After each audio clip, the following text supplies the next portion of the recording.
La gordita. Hemos concluido el primer proceso.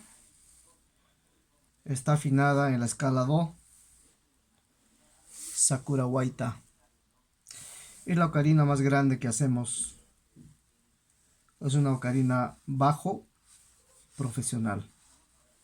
De aquí tiene que secar. Luego se va al horno. Pintamos el color. Un reafinado. Y listo, a la venta.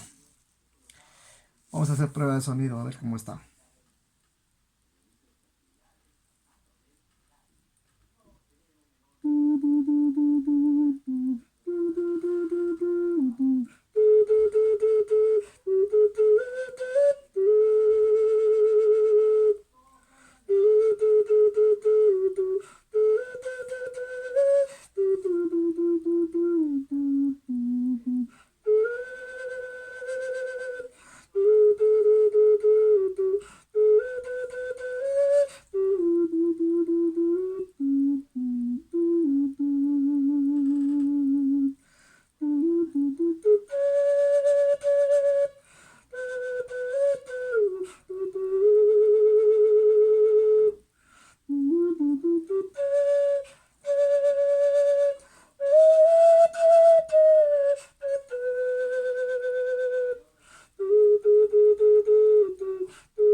La gordita.